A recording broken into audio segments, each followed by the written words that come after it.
introvert sering disebut dengan antisosial, padahal sebenarnya orang introvert dengan orang antisosial adalah dua hal yang berbeda. Kemudian kalian tahu tidak, karakter fiksi yang terkenal, detektif terkenal yaitu Sherlock Holmes, ternyata memiliki kepribadian antisosial loh. Terus jika kalian penggemar Korea drama, pasti kalian tahu kan film It's Okay to Not Be Okay? Nah, karakter So Ye-ji juga memiliki gejala sebagai orang yang antisosial. Terus kalau dipikir-pikir, sebenarnya apa sih antisosial itu? Dan apa perbedaannya dengan orang introvert? Yuk kita simak baik-baik.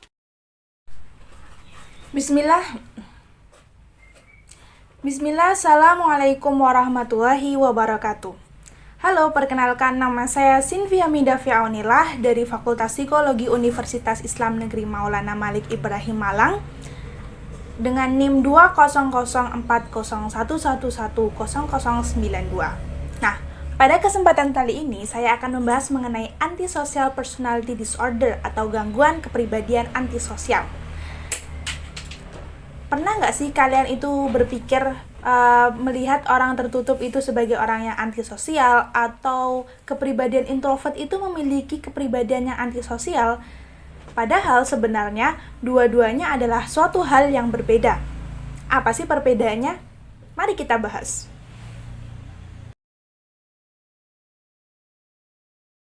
Pada kesempatan kali ini, saya akan membahas mengenai antisocial personality disorder atau gangguan kepribadian antisosial. ASPD atau antisocial personality disorder adalah gangguan kepribadian yang mempengaruhi cara berpikir, memandang, merasakan, atau berhubungan dengan orang lain. Biasanya, gangguan kepribadian ini ditandai dengan sikap seseorang yang seringkali menyimpang dari norma dan peraturan biasanya. Dia tidak mempedulikan orang lain, kemudian tidak memiliki kesadaran moral maupun minim hati nurani. Mereka dengan kepribadian antisocial personality disorder juga biasanya melakukan tindakan yang membahayakan diri sendiri maupun orang lain. Nah, mereka juga secara sering sekali bertindak secara impulsif, agresif, dan juga mereka sering sekali melakukan tindakan kriminalitas. Yang perlu ditekankan adalah kepribadian antisosial ini sangat berbeda dengan orang tertutup atau yang biasa kita kenal dengan sebutan introvert. Sedangkan introvert ini merujuk kepada cara seseorang merecharge atau mengisi energinya dengan menyukai kesendirian atau me time. Nah, perbedaannya juga introvert ini masih memiliki rasa empati dan simpati yang baik. Mereka juga memiliki kesadaran sosial dan juga moral yang cukup untuk bersosialisasi. Berbeda dengan antisosial, justru gangguan kepribadian antisosial ini lebih sering dikenal dengan sebutan lain, yaitu sosiopat. Sosiopat ini adalah orang yang tidak bisa menyesuaikan atau beradaptasi dengan lingkungan di dalam masyarakat. Nah, para pengidap sosiopat ini biasanya memiliki perilaku yang kasar, tidak suka berinteraksi, agresif, dan kurangnya rasa empati. Baik, lanjut pada pembahasan antisocial personality disorder. Ada beberapa ciri-ciri mengenai gejala antisocial personality disorder menurut buku pedoman gangguan jiwa atau diagnostik mental DSM. Yang pertama adalah egosentrism dan keangkuhan yang sangat tinggi.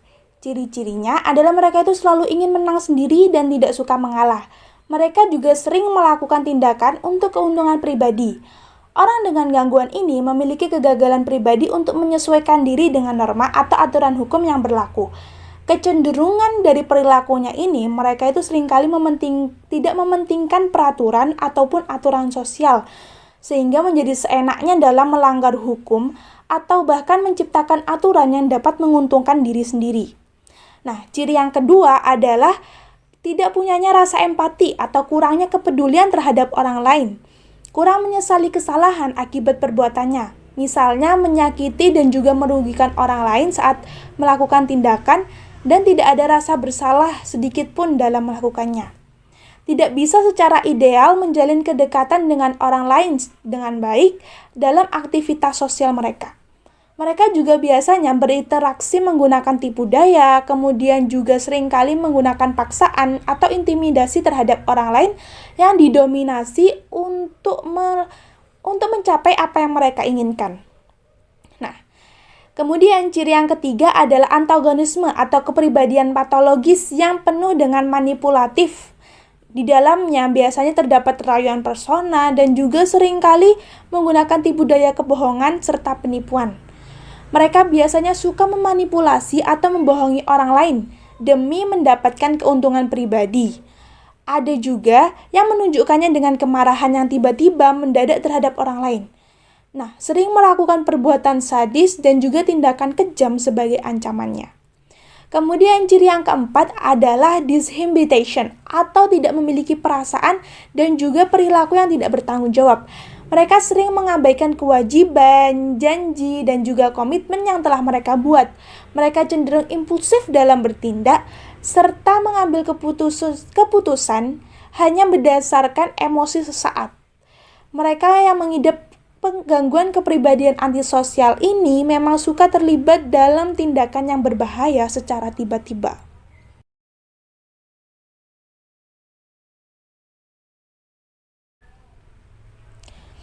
Nah, sebenarnya penyebab dari gangguan kepribadian sosial ini sangat beragam. Di antaranya adalah terkait faktor genetik, seperti riwayat keluarga yang memiliki gangguan jiwa, maka ada kemungkinan si penderita ini terkena dari faktor genetiknya.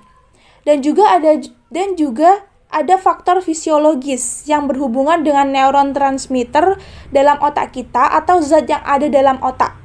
Contohnya, misalnya kandungan testosteron yang terlalu tinggi itu bisa menyebabkan seseorang menjadi agresif dan juga dibarengi oleh kandungan serotonin yang rendah. Ada faktor lain seperti lingkungan yang mereka itu akrab dalam kekerasan ataupun pengalaman traumatik seperti menjadi korban penganiayaan, kemudian juga ditelantarkan dan dieksploitasi.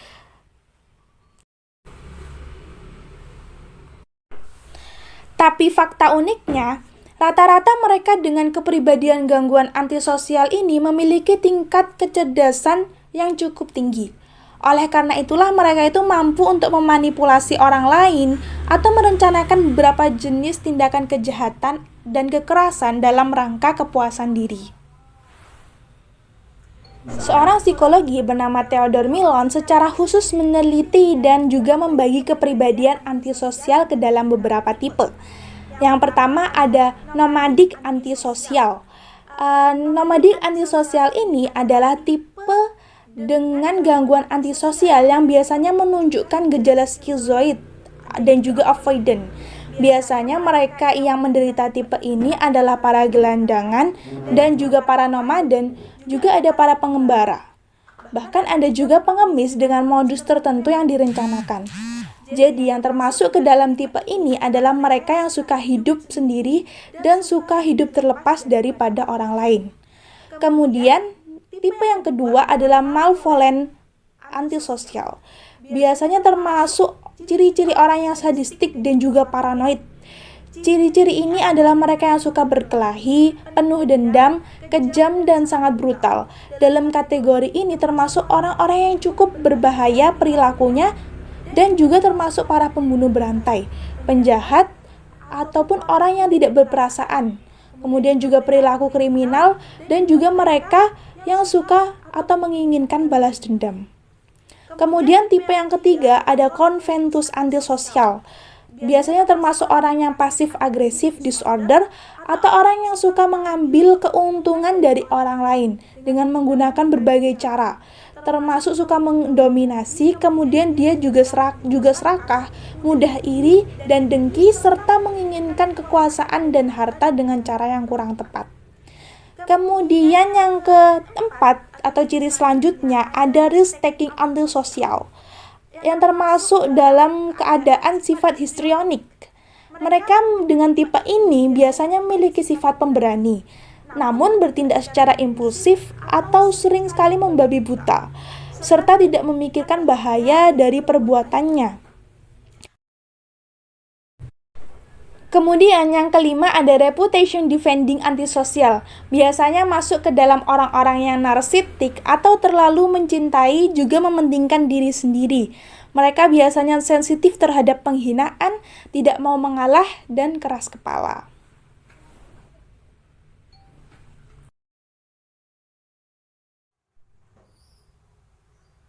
Ada beberapa cara untuk mengobati gangguan kepribadian antisosial. Di antaranya adalah menggunakan psikoterapi, seperti contohnya menggunakan cognitive behavior therapy atau CBT, dan juga bisa menggunakan mentalization based therapy atau MBT.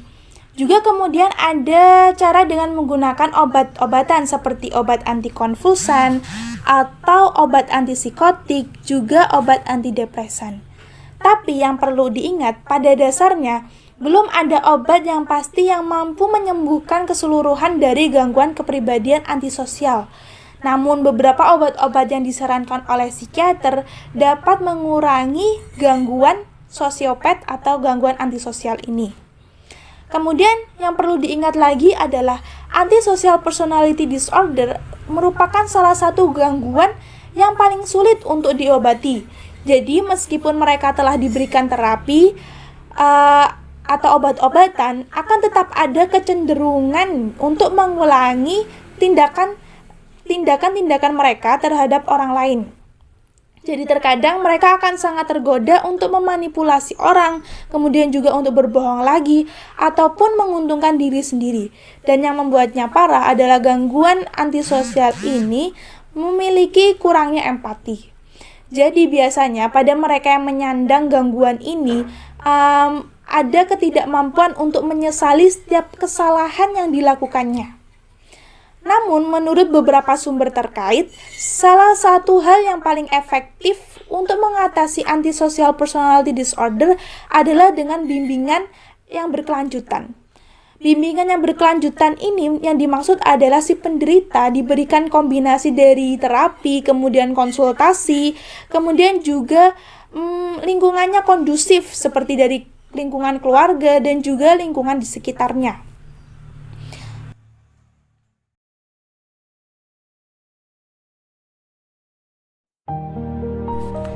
Satu hal yang ingin saya tambahkan adalah banyak dari orang lain ataupun mungkin diri kita sendiri yang sering melakukan labeling terhadap lingkungan sekitar ataupun orang lain. Nah, seperti menganggap orang lain itu antisosial ataupun ansos. Yang pada intinya, setiap gangguan psikologis yang dijadikan bahan ejekan itu adalah suatu yang sangat tidak tepat ataupun tidak bermoral. Dan bagi Anda yang masih melabeli dan juga menganggap diri Anda seperti itu, saya harap Anda bisa melepaskan diri dari tindakan self-diagnosis dan berkonsultasi pada orang yang tepat. Penting untuk diingat bahwa jika kita merasakan beberapa ciri-ciri dari gangguan psikologis, ada baiknya kita dapat berkonsultasi ke orang yang sesuai seperti psikologi ataupun psikiater. Oke, sekian penjelasan dari saya mengenai gangguan kepribadian antisosial atau antisocial personality disorder. Mohon maaf bila ada kata yang salah dan terima kasih telah menyaksikan videonya. Sampai jumpa. Wassalamualaikum warahmatullahi wabarakatuh. Halo, kalian pernah mendengar nggak sih kata antisosial? Atau kalian pernah mendengar atau melihat orang yang dia tertutup, kemudian tidak suka bersosialisasi dengan orang lain, juga memiliki kepribadian introvert, sering disebut dengan antisosial? Padahal sebenarnya orang introvert dengan orang antisosial adalah dua hal yang berbeda. Kemudian kalian tahu tidak, karakter fiksi yang terkenal, detektif terkenal yaitu Sherlock Holmes, ternyata memiliki kepribadian antisosial loh. Terus jika kalian penggemar Korea drama, pasti kalian tahu kan film It's Okay to Not Be Okay?